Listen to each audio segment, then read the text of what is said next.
Alright, my friends, let me show you just how safe this character makes your allies by reducing any damage that they would take to practically nothing. So I've gone ahead and started a combat here, and we've cast Warding Bond on our ally. We're now going to enter a Bear Heart Barbarian Rage, which is going to reduce any damage that we take even further. Then I'm just going to deal some damage to my ally, so we'll go ahead and deal a hefty hit here, so we'll do a Booming Blade attack, and you can see that they took 12 total damage, and then the damage that was redirected to us was reduced to 0, and reduced to 3 total, because it was dealt in multiple instances of damage, so we took 3 total damage off that attack, but we want to reduce the damage our ally takes even further, so we're going to go ahead and use Divine Allegiance. This is going to reduce the damage that they're taking even more significantly. We'll go ahead and pass on that. That heals our ally and also applies the Blade Ward and Bless effects to them, so they get a nice little buff for that. And then we took the redirected damage here, which was only an additional 7 damage. So we've reduced the incoming damage, which started at about 25, to a total of 10, which has kept our whole party alive and our ally completely unharmed. But what if we needed to do that again? Well, turns out we just can. We'll pass on the ward there, and we'll just do another Divine Allegiance here. You probably don't need to do it for only 7 damage. We're happy to have our ally take 7 damage, but if the damage instance had been bigger, we could have turned 18 of that damage to the ally into just 7 damage ourselves. So we can redirect all the damage to ourselves and reduce the incoming damage to tiny and insignificant quantities, and then we can also just heal it back up at the beginning of every turn. Alright, let's get to the build. Hello my friends, and welcome back to another Baldur's Gate 3 character building guide. Hope you're all doing well. Today I'll be covering a build I'm calling the Ultimate Protector, or if you're using Karlach, the Mama Bear. This character excels at keeping your allies alive, taking damage meant for them and ignoring or reducing it to the point of irrelevance. In addition to letting our allies laugh in the face of even the strongest foes by reducing their damage to almost nothing, we also provide amazing healing, so if any damage does get through, we can undo it immediately. We do excellent damage ourselves, and we also make a phenomenal party face, so we can lead the party both on and off the battlefield. Before I begin, I do want to take a quick moment to say thank you so much to I Am Quail for the $20 donation, Jacob Hall for the $5, Tarantula for the $5, Josh Hobbs for the $5, and Chester's Playtime and Illuman for becoming channel members. Thank you so much, my friends. I really appreciate the support. It really means so much to me. I also think that this video, if I've counted correctly, will be going up a couple days after Christmas, so right over the holiday season. So, of course, I want to take a second to say, if you celebrate holidays around this time of year, I hope you're having a safe and wonderful holiday season. Thank you so much for watching. All right, let's get to the build. I'm using Karlach as the example character here because I think that this build fits her perfectly from a flavor perspective. It's a very protective build, and she's a very protective character, and it's also a barbarian build, and she's the barbarian of the party. Although we're using paladin levels, I think they work very well for Karlach as well, and I do think that this build, from a flavor standpoint, fits her more than it does Minthara, though of course you can use it for Minthara as well. If you're building this as a custom character, what race you pick mostly doesn't matter, but there are some options that will increase the power level of the character. High Elf or High Half Elf to get Booming Blade is incredible. This character won't naturally get it, and like every other melee character, benefits tremendously from the addition of Booming Blade, so having that will be a huge boost to your damage output. Wood Elf or Half Wood Elf will also be great, being able to move more easily around with the extra 5 feet of movement speed will let you get to the allies that you want to protect more and get to the enemies that you want to shut down more easily as well. Obviously, the normally powerful ones are also great. Halfling to reroll 1s, Gnome for advantage on mental saving throws, or Dwergar for out-of-combat invisibility are all great options as well, but those are the ones that I would pick from an optimization standpoint. At first level, we're going to be starting with a level of Paladin. We want to start with Paladin for 2 reasons. Firstly, Paladin gets heavy armor proficiency if you take it at level 1, and although this build is going to be raging, and heavy armor restricts you from raging, Up until the point where we get access to Rage, the option to wear heavy armor can give us significantly better armor in the early game. And also, you won't necessarily want to rage every fight. Having heavy armor proficiency can let you swap into a suit of heavy armor for fights where you won't be raging, if you don't mind the micromanagement of that, and it doesn't really cost you anything. So having that option is definitely something that can make your character more powerful if you're someone who likes to optimize those fights. Secondly, Paladin also gets both Intimidation and Persuasion proficiency at level 1, and those are going to be the two dialogue skills that we're most interested in using. So starting with Paladin gets us better skill selection and heavy armor proficiency, and is just better overall. For our Paladin subclass, we're going to be taking Oath of the Crown. Oath of the Crown right away gives us Righteous Clarity, which is a huge boost to ours or our allies' effectiveness, plus proficiency bonus to attack rolls is incredible in the early game and remains incredible throughout pretty much the entire game. Bonuses to hit are always excellent, so this ability is just ridiculously powerful. It also, of course, we want to be Oath of the Crown so that we can use the redirect damage ability, which is going to be a major component of how this build protects its allies. For our ability score selection, there's actually two different ways that you can build this character. You can either use strength elixirs and use strength-based weapons, or you can use finesse weapons. Either way, we're going to be using the same starting attribute spread, but if you want to drink a strength elixir every day, it gives you a few more weapon options. But you can also just use finesse weapons. This character makes an amazing Falara Louvre carrier and works very well with a lot of the finesse weapons available, so we can either attack with our dexterity or our strength, depending on whether you enjoy using elixirs and whether you're going to, depending on what other weapons characters in your party might want. So, no matter what, you're going to be starting with an attribute spread that's 16 dexterity, 14 constitution, 16 charisma, and 12 wisdom, and then whether you boost your strength with elixirs is up to you as you play through the game.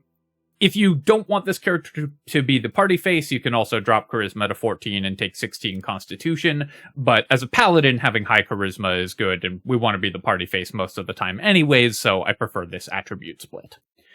Finally, for our skill selection, I've already talked about this. We want to take Intimidation and Persuasion.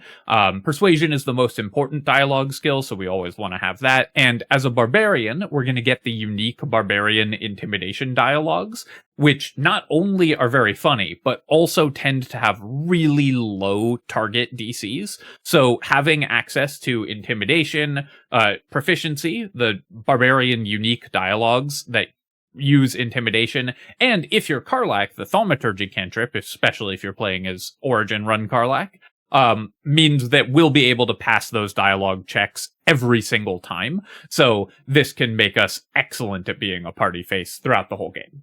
That's all that we have to decide at level 1, though, so let's move on to level 2. At character level 2, we actually have a choice right away. You can take a level of Barbarian immediately, and this is a totally reasonable thing to do. You get Rage, which obviously increases your damage and survivability, and also lets you start using the Barbarian dialogue options immediately. So if you're excited to use those as early as possible, taking a level of Barbarian will unlock those, and also not cost you very much from this character, and also gives you some advantages. I do think that in terms of making the character as powerful as possible, taking the second level of Paladin immediately is going to make you a little bit stronger, because you get smite attacks, and we're going to get our extra attack and everything a little faster if we level up in Paladin right away. So that's what we're going to do for the guide. But I did want to mention that if you want to dip one level of Barbarian here for the dialogue options, you can do that. For this version of the build, though, we're going to be taking our second level of Paladin, which gets us Paladin Smites. Now, importantly, although this character is going to be using Rage, smiting isn't casting a spell, so you can still smite while raging, so there's no anti-synergy there. So even later on, when we do have our Barbarian levels and our raging, these Divine Smites will still work, and we can use our spell slots on those very effectively. We also get a fighting style, And in order to keep our allies alive, we're going to be taking Protection Fighting Style. This character will be using a shield and a one-handed weapon for most of the game.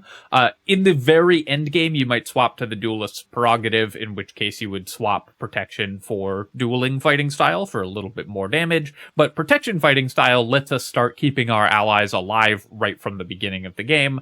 Disadvantage on attacks as a reaction is actually pretty powerful, and getting to do that immediately can keep your allies alive in the early game.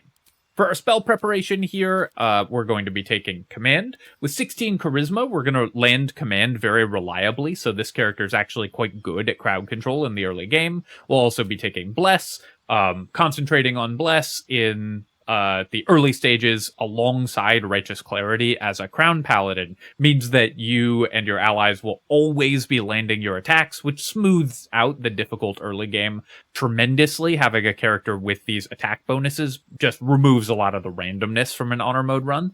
And then we'll also be taking Thunderous Smite. You can use this in addition to a smite attack to spend 2 spell slots for even more burst damage. And even if you want to use it instead of a smite attack, you only lose 2 average damage and get the knockdown and knockback, which is a good trade in some scenarios. So, very powerful spell. These are ones that pretty much every paladin should take. In addition to those, we're going to go ahead and pick up Protection from Evil and Good. That comes up in some encounters. These last couple spell slots don't matter that much, but I like to have Cure Wounds prepared on this character because we are going to be using the buff on heal items, and while Cure Wounds is rarely, extremely rarely, going to be a good use of a spell slot, you'll almost always use this for Smite. It does come up very, very occasionally, so having that option can be nice. At character level 3, we're taking our 3rd level of Paladin, and as an Oath of the Crown Paladin, we get Turn the Tide, a bonus action AoE heal, which is a really powerful healing option. Between this, Lay on Hands, and Cure Wounds in an emergency, as well as the ability to just throw a healing potion at an ally, and we'll be able to do that more times once we get more attacks, this character is actually providing equivalent or even more healing than a cleric will at early levels, which makes you a tremendous carrier for the buff on healing items, alongside just being a great tank and also an excellent damage dealer in the early game. Champion Challenge is also not bad. It's basically an AoE compelled duel, and giving disadvantage to a whole encounter can be pretty useful. Your Channel Oath charges are pretty precious on this character, though, because Righteous Clarity and Turn the Tide are all really good. You probably won't use this that often, but it can still be useful sometimes. We also get Command as an Oath spell, so we always have this prepared, so you're just going to prepare a different spell. At this point, what spell you pick mostly doesn't matter. You can grab Heroism, because Immunity to Frightened comes up in some early game encounters.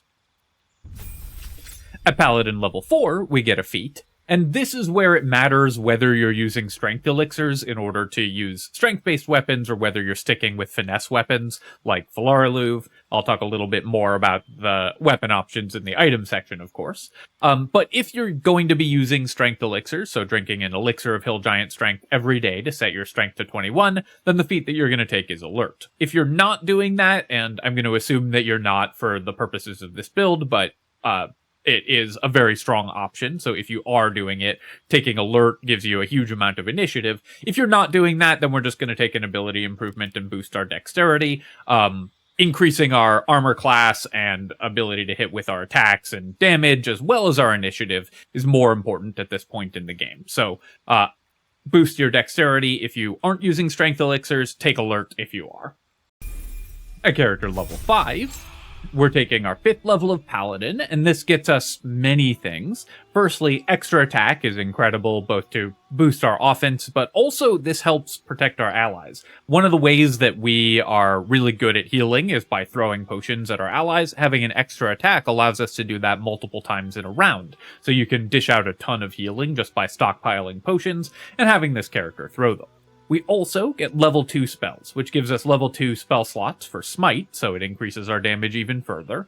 And the Paladin level 2 spells are pretty good for this character. But in particular, we get a spell that lets us protect our allies even further, Warding Bond. Warding Bond is a really good spell to have on a paladin because you get a lot of hit points, and splitting the damage between yourself and your allies increases the survivability of the party significantly. It's not normally available to a paladin, but because we're Oath of the Crown, we get it. And so we can split damage between our allies and ourselves. We also have AoE healing options, both throwing potions so that they splash on both ourselves and our allies if we're standing really close together, which you want to be anyways to use protection and all of that. And the Turn the Tide ability from Oath of the Crown are AoE healing. So if you split damage across multiple creatures, those AoE healing effects become more effective. So Warding Bond is really good for us, both just at base, because splitting the damage across our party is really powerful, and because we're better at mitigating the damage. It also lets us apply damage reduction effects to damage that normally wouldn't happen. This character at this point of the game is quite likely to be wearing, for example, the Adamantine Splint, which reduces incoming damage by 2. That includes the damage that you take off of Warding Bond. So damage reduction effects that we can apply like that will decrease the total damage that our party is taking, while also, of course, giving your allies all of these incredible bonuses and keeping them alive even further. So, Warding Bond, amazing for this character. For our prepared spells at this level, our level 2 spells don't matter that much in particular, and again, our spell selection is mostly going to be used for smites. You probably won't want to spend a spell slot on aid, but you might want to spend one on magic weapon, depending on the day. Usually your level 2 spell slots are going to be for warding bonds and smites, though, so you don't need to prepare that many level 2 spells. Having lesser restoration available for if you need it can be good, and protection from poison for certain encounters is fine, but usually you're just going to be using these on Divine Smite and Warding Bond.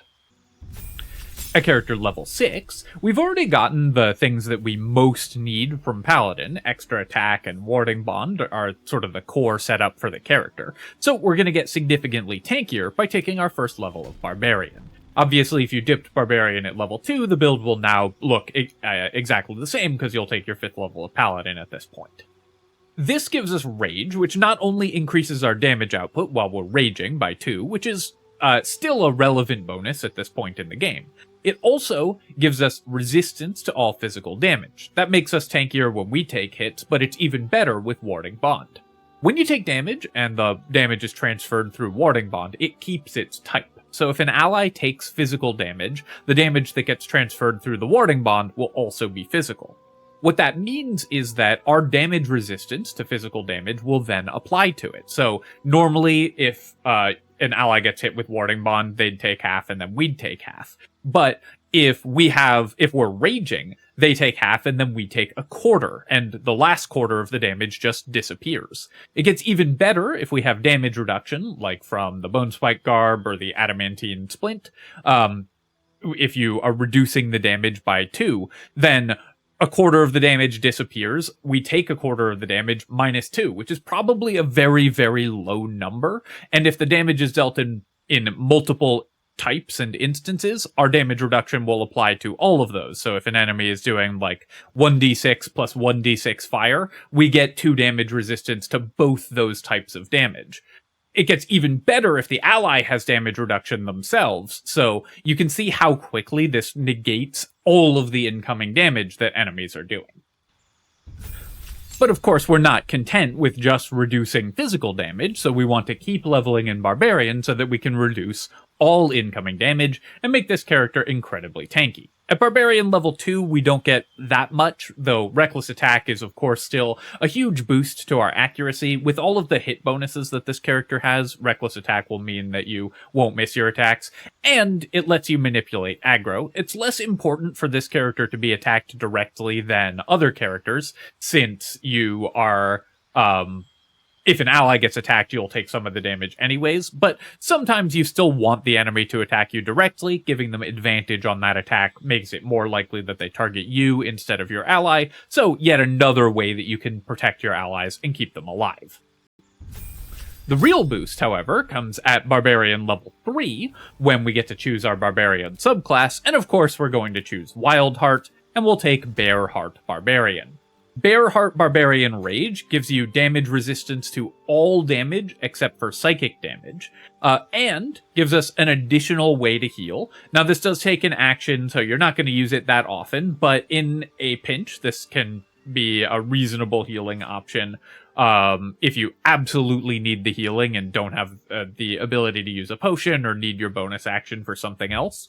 But mostly resistance to everything except for psychic damage means that all of the damage that's transferred through warding bonds you will have resistance to. All the damage dealt to this character directly you'll have resistance to. So that means that pretty much every point of damage that enemies are doing to your party is reduced by half or even reduced by 3/4, depending on exactly what order they do it in. And then if you have additional damage reduction points on top of that, from your armor, from force conduit stacks, depending on what armor you're using, or if you have an Abjuration Wizard in your party, this character also pairs extremely well with Abjuration Wizards, you can reduce incoming damage even further.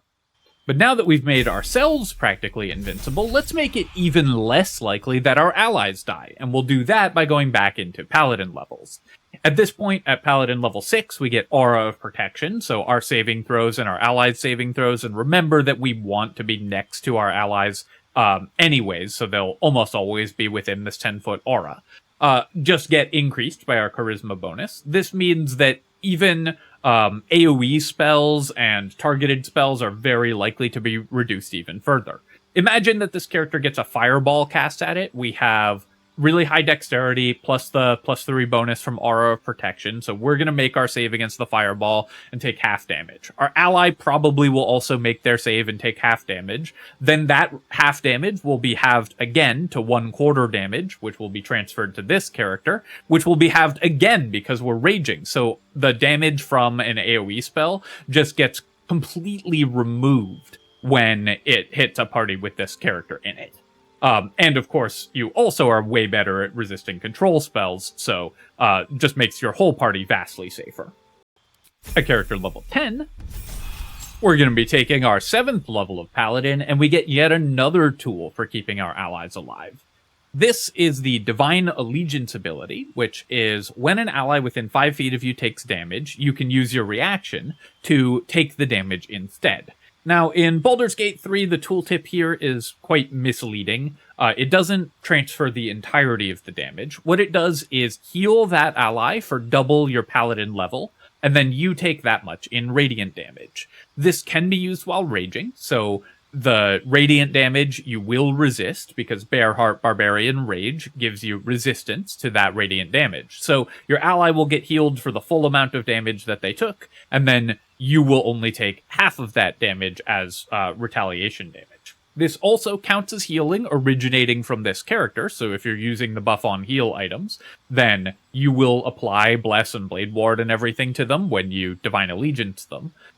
And we're already reducing the damage even further. So it's a very likely outcome if an ally takes a hit is that they take 0 damage and you take like about 1/4 of the total damage that was supposed to be dealt, which given our large hit point pool and everything, we can ignore very safely. So we're reducing enemy damage even further.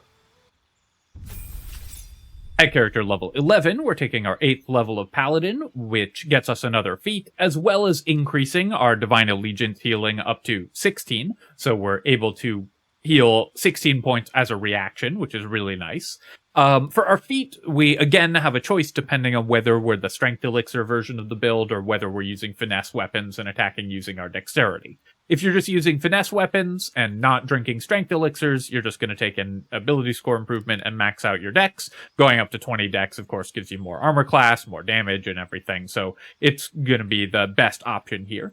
If you are the strength elixir version of the build, and so don't need to raise your dexterity any further because you have alert, your strength is already 21 or 27, depending on which elixir you're using, you have a couple more options. You can take Sentinel, because this lets you retaliate against enemy attacks as well as absorb the damage, so if your ally is going to survive, you can hit them back.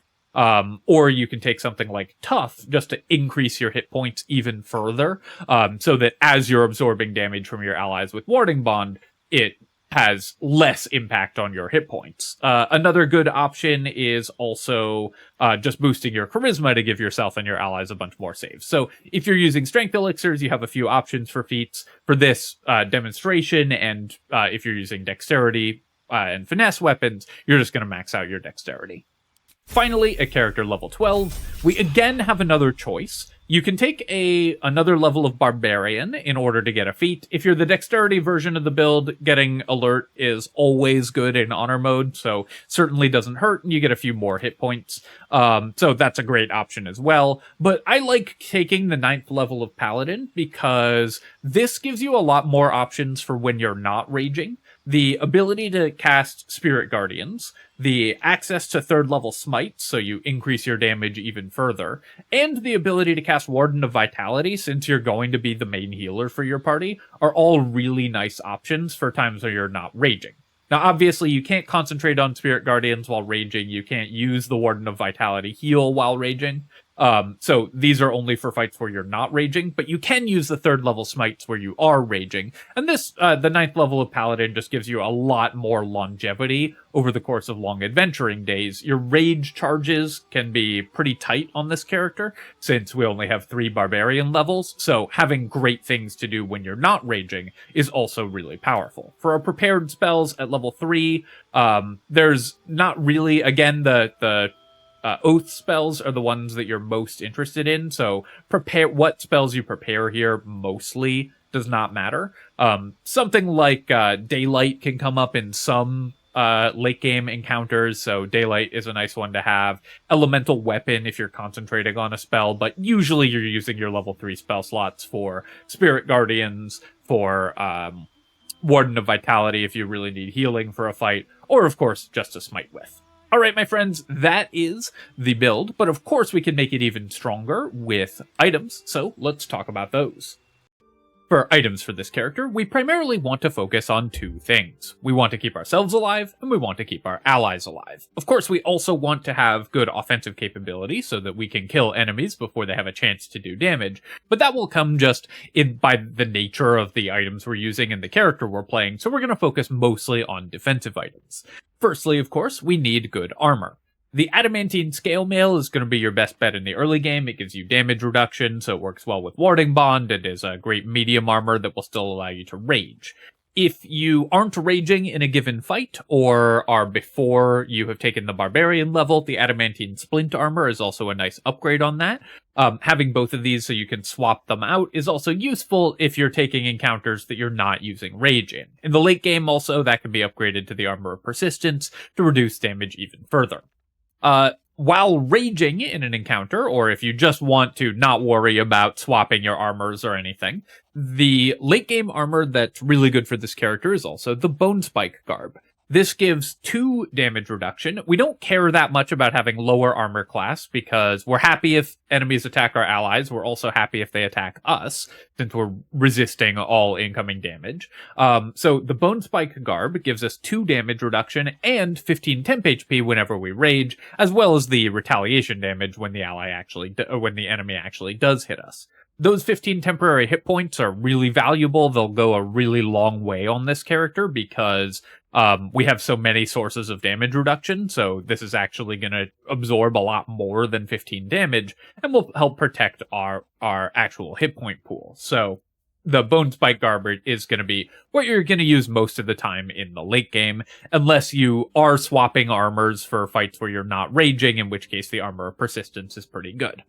In addition to that, we also are going to want to use a shield. In the early game, this will just be whatever shield you can use. The Safeguard Shield is really good, and Shield a one-handed weapon. And then the Sentinel Shield, as soon as you get that, will allow you to maintain high initiative, especially if you're the Dexterity version of the build that doesn't get alert. Having a high initiative item is going to be really good. If you're the strength version of the build, then you can transition to using Viconia's Walking Fortress when you get that. Viconia's Walking Fortress is just the best overall shield in the game for a defensive standpoint. So this character uses that very well. All of the damage reduction and the extra cast of Warding Bond that it gives you are all also really relevant. So this character is a great carrier for a shield that often doesn't get used, because a lot of shield users prefer the Sentinel Shield or Ketheric's Shield, but the Walking Fortress is amazing for this character. Then, of course, we want the buff on heal items. This character is going to be doing a ton of healing, so in the early game, that will be the Hellrider's Pride and the Whispering Promise Ring. This gives Bless and Blade Ward when you heal an ally, and we do lots of healing on this character. You can also add the Boots of Aid and Comfort for some additional temporary hit points, so when you heal an ally, you will give them Bless, Blade Ward, and 3 temp HP. In the end game, you'll swap out the Hellrider's Pride for the Reviving Hands, which has exactly the same effect, but also gives you Revivify and works on yourself. Though, if you are going for the unarmed, the completely unarmored version of the build with the Bone Spike Garb and the Amulet of Greater Health, you may want to not use the Reviving Hands, because these are medium armor, and the Hellrider's Pride is not armor, so you can maintain your completely unarmored defense bonus from Barbarian, if you stick with the Hellrider's Pride. For your weapons, the dexterity version of the build is going to use Falara Luv. This character is one of the best Falara Luv carriers in the game, because you're always up in the mix, you're buffing your allies and debuffing your enemies, so you're always going to be applying Falara Luv, whether you use Sing to buff your allies or Shriek to deal extra damage to your enemies. It's always going to be in the right place at the right time, and because we are a dexterity build, having a finesse weapon like Falara is going to be very powerful.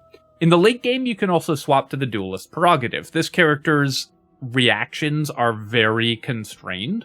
We want to be able to use our reactions to absorb damage that's being dealt to our allies. With Divine Allegiance, we also, of course, want to make opportunity attacks. So the Duelist Prerogative lets us use those abilities multiple times per turn, while also just being a really powerful weapon that, again, doesn't see that much use. So obviously you can't use a shield alongside this, but this is still a great option for the character as well. If you're using the Strength Elixir version of the build, of course you need Strength Elixirs, so you're always going to be drinking one of these every day. You can stockpile them in Act 1, get enough Strength Elixirs, you can just drink one every day, set your strength to 21, and that opens up a few more types of weapons. One of the cool ones is the Skin Burster. This is a two-handed weapon, but it gives you Force Conduit, so that will reduce incoming damage against you. And remember, we have resistance to physical damage while raging, and then resistance to all damage later on. So this makes us incredibly resistant to physical damage with the Skin Burster, preventing incoming damage as you stack up damage by hitting enemies. Another option that's in a similar vein is the Sword of Chaos. This is another two-handed weapon that will let you heal. If you are using the Reviving Hands, the Sword of Chaos heal will apply Blade Ward to you, because this does count as healing yourself, so you'll get the buff on heal items if you're using the Sword of Chaos. The Devotee's Mace is a good option. You can use that in Viconia's Walking Fortress for a more defensive version of the build, because this gives you a heal option. Or you can just use Char's Spear of Evening. This, of course, is just the best one-handed melee weapon in the game, so if you just want to maximize your offensive capability, Char's Spear of Evening is going to be great as well. For our helmet, you can go more defensive with the Helm of Baldurin. This is a medium armor build that, but it gives you extra healing, extra armor class, stun, and critical hit immunity, so it's really nice to pick that up. Or you can go more offensive with the Mask of Soul Perception, especially for the Dex version of the build. This gives you +2 to your initiative, so combined with the Sentinel Shield, gives you +10 initiative, which is enough for honor mode, as well as increasing your attack rolls, which is, of course, very good. This character is going to be extremely accurate with its attacks, so you can have that be even further. For your cloak, you just want a defensive cloak, like the Cloak of Protection. You don't care about having high armor class on this character. Often barbarians will want to lower their armor class to force enemies, or to incentivize enemies to attack them. Not this character so much. It doesn't matter who the enemy attacks, whether it's you or your ally, because you'll absorb the damage either way. So having high armor class just reduces the total damage that your party is taking. just makes the character more resilient when enemies do actually target you. For your rings, a pair of rings that are really useful to use in this party are the True Love's Embrace and the True Love's Caress. This character will wear the Embrace and another party member will wear the Caress. This basically gives you an extra cast of Warding Bond, so you can, again, save spell slots for smites and other effects while still warding up your entire party. You do want Warding Bond cast on every one of your party members, and a great ring to pair with that is the Ring of Regeneration, so you can heal back the damage that you're taking. Healing is really powerful on this character because the incoming damage is so reduced that you multiply the value of healing tremendously because you're only taking a fraction of the damage and then you heal it back up. It's like the enemy never did an attack. For your amulet, the Amulet of Greater Health is almost certainly the best way to go. Just increasing your hit points is so good on this character. The Periaptive Wound Healing that heals you to full. I forgot to put that in the character's inventory, but the one that maximizes healing is also really good on this. But the Amulet of Greater Health is going to be your best bet in the end game. And of course, don't forget to have consumable items for this character. Potions of healing and any potion of healing that you can get is massively useful. You can always spend your attacks to throw a potion of healing to an ally, and that gives you a really action economy efficient way of healing your allies, especially because your party is usually going to be grouped up, so you can often hit multiple characters in the same throw. Also, because a throw counts as an attack, it will help you maintain your rage, because of course when you're raging you need to take damage or attack, but this way you can heal while still maintaining your rage, so the potions of healing are really good there as well. For a late game version of this build, I've ended up with something that looks pretty much like this, with the Mask of Soul Perception for my offensive item, Cloak of Protection or another defensive cloak, the Bone Spike Garb for damage reduction, the Hellrider's Pride, and not the Reviving Hand, because in this case we're using the Amulet of Greater Health and staying unarmored in the end game.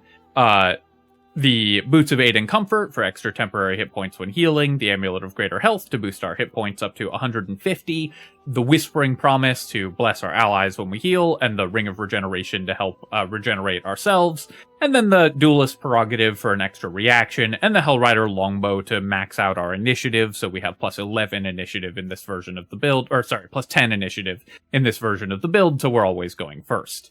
For the Strength Elixir version of the build, which can use strength weapons, I like to put in Biconia's Walking Fortress and the Spear of Evening if you have it. If you don't have the Spear of Evening, then the Devotee's Mace just for more healing.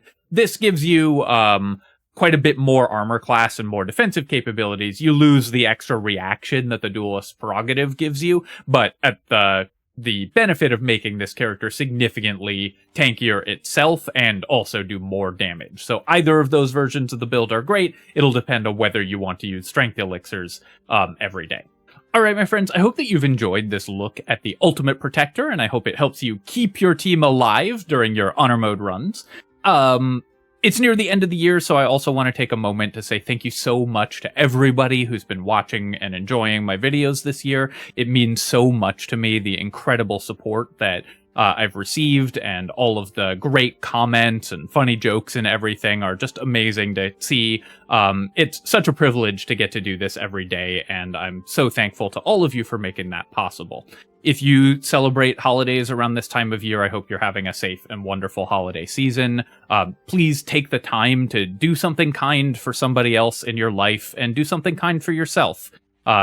It's so important to make sure that you're looking out for yourself, especially in what has been a pretty hard year for a lot of people. So I really hope that you're having a great time near the end of the year, and that things are going to continue to just be amazing as we move into the new year. Thank you so much for watching, my friends. Of course, you can hit like and leave a comment, helps me with the algorithm, so I appreciate you taking the time to do that. And of course, you can subscribe to my channel for more Baldur's Gate 3 build guides and other strategy game analysis. Cheers, folks.